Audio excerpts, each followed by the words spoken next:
what you mentioned is it is always easy to preach the world, but doing oneself and making it work where we are, I think that is like the theory, the rubber touching, the road, right? So that's where this is where most of the knowledge management theorist or recommendation, they have a lot of theory, but when it comes to practicality in day-to-day work, I mean, that's a different world, and practically what happens is I different. know. I do believe that organizations do have KMs, that most of them are practical, because if they wouldn't be practical, they wouldn't be there after 2 years. And I do want to state that there were many trends that were fashion trends that of professions that came and went. But we have KM in the world now, something like 25 years. Yes. And 25 plus of it even. And we had 2 recessions on the way. We had economy problems, worldwide, global problems, and knowledge management sometimes stopped, didn't shrink, but it stopped, it waited, or it shrinked a bit, and it went on. So having it already 25 years, it's not a fashion, it's not a trend, it's something real.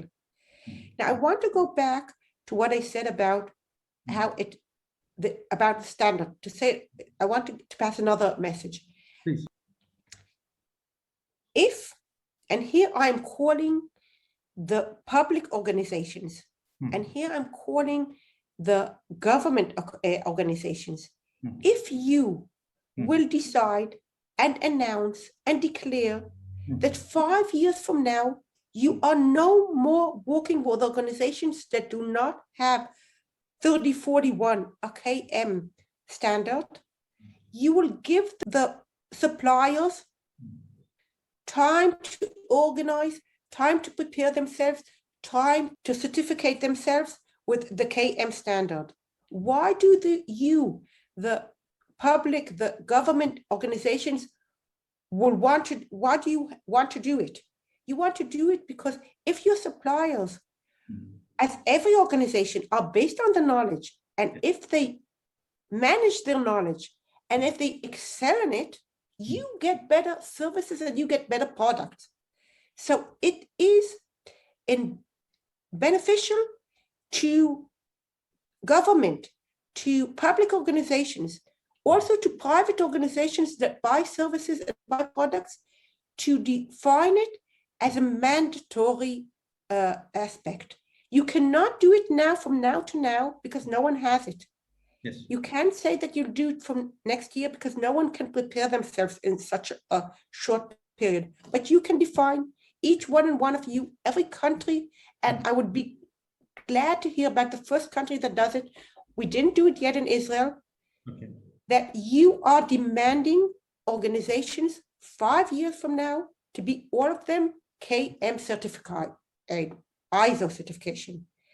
So this is a call for the countries, for the governments in different countries, for public services. I also call the public services, this is something that we called in Israel, and we did succeed, to decide that every public office, that every office of one of the government offices would have a budget and be a knowledge manager. Yes. Role. And in Israel, they already did it partly. Today, you can have in every government office one knowledge manager. Does he really do his job? Does it really, is really 100% of his time? No. Sometimes more, but sometimes less. But this definition changed the game, because now they have these people, and part of them at least are asking themselves, what are we doing? We're looking for courses. Yes. We're starting to do something. So if the public organizations are getting better, and if we have this demand for the private sector to get better, we are on the right way, and the KM standard can help us and can be the component that can make this happen. Of course, we need the people to demand it, to request it, to add it in. Beautiful. I mean, I can't be more than happy to hear these words, Moria, because I think it's time that, whatever you mentioned, that should happen in next 3-4 years or 5 years. And to be very honest with you, that is one of my also envision, which I see, at least 500,000 organization adopting knowledge management standard. I know it sounds cliched, but as you mentioned, in this pandemic, what we thought was so natural to talk to your colleague and speak to anybody in your office is no more a luxury today. It is a luxury. I mean, it's not easy to collaborate with each other, and unless and until knowledge management standard is not really looked into the formal. I mean, of course they're doing in various ways, organization, but formally creating that space in the organization, having came, I think that would be a game changer. I Right? think I want to comment on it, if I may, because Sure, please. I think that the standard, Mhm. if you just implement it the regular way you worked or the regular way we thought about it 3 years ago, you won't solve our problems with the pandemic. Because what happened with the pandemic is that organizations brought in KM in order to better organize their documents and share their documents, their information, their documented knowledge. Okay. But we are again missing something new, because the rules of the game have changed. Right. And what we are missing is how to share tacit and explicit knowledge, formally and non-formally, within the meetings and between the meetings. Okay. And this is a skill that has to be redeveloped, this collaboration of a different type, because we know how to digitally collaborate using tools, and that's great. And we are very, very thankful for that. But how to speak on how to build trust and how to share knowledge within meetings is much more complicated, because we have the channel to do it, but we use the digital channel and we are much more precise and we are much more pragmatic, and we leave out the sharing of non-important knowledge. And this non-important knowledge for the meeting is very, very important knowledge for the development of the organization within the meetings. And between the meetings, if we don't go to drink coffee together or for a cigarette, we have less opportunities to non-formally share this tacit knowledge. So also within the meetings and also between the meetings, we have to rebuild new skills.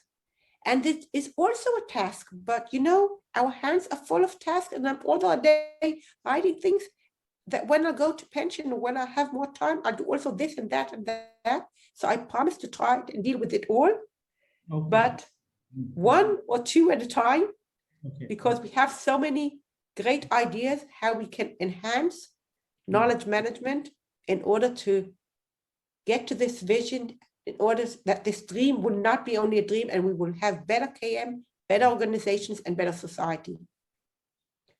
I would definitely agree.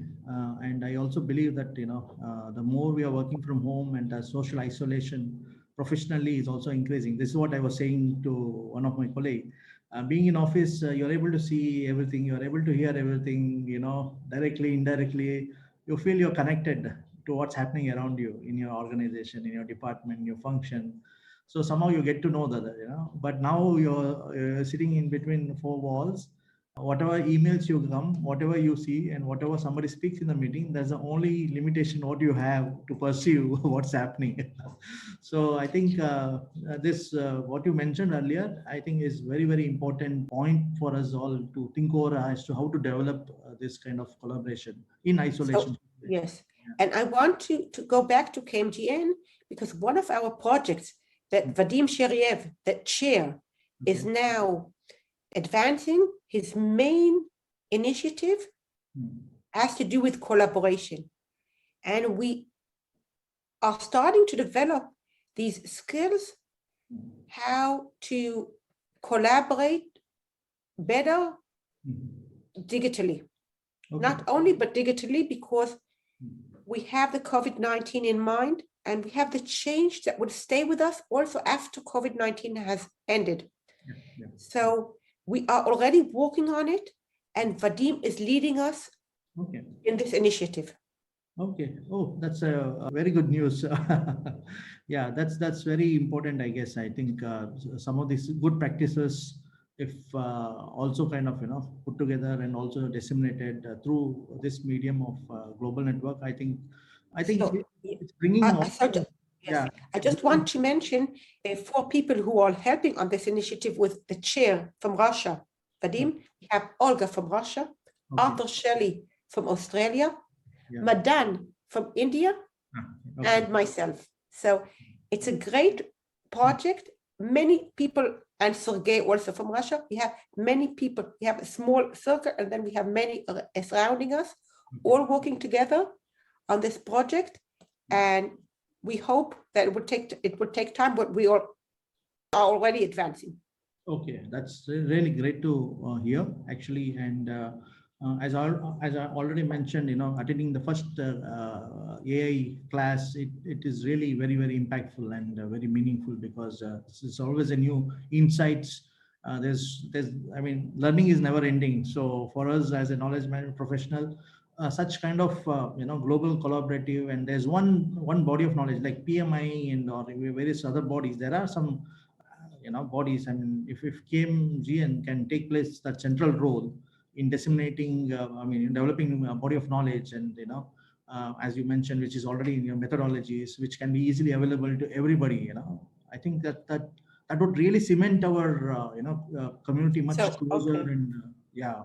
So here I want to add 2 additional things. That also the KMAI materials will be available worldwide, globally, open, shared with everyone later on, because we want everyone to have the knowledge. Those who come to the course get it online. They can also ask questions. They also get a certification. But the materials themselves, we want to spread out the world. And B, we are already advancing at the preparation of a second course of KM new methodologies. We are taking the methodologies that we worked with and refining them, serving the organizations better, giving better value proposition. And there we speak about change management, and we speak about collaboration, and we speak about storytelling. And we already have the full syllabus. I have everything on my desktop. It's already prepared. We are waiting to finish with this course, and then we'll go out with the second course. It's on its way. Oh, it's absolutely marvelous news for me. And of course, there are a lot of people who would be waiting to be part of this and expand this network as well. Because in this part of world, Gulf, there is a huge opportunity, in knowledge management. People want to learn about knowledge management. With the pandemic and the oil crisis, the economic diversification, and knowledge retention is some of the important priority for them. And such initiatives will definitely help in long way to be future ready, right?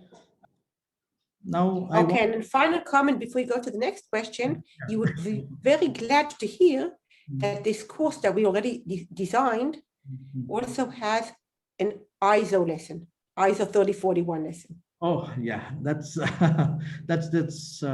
very good to hear again, because I think what we are missing is again education awareness of the standard among our peers, and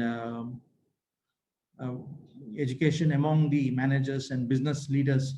I think these are the next 2 things probably we need to kind of focus to kind of, if at all, from now to 5 years now, if we have to really kind of expand the adoption, I think the awareness and session needs to be kind of more formally done.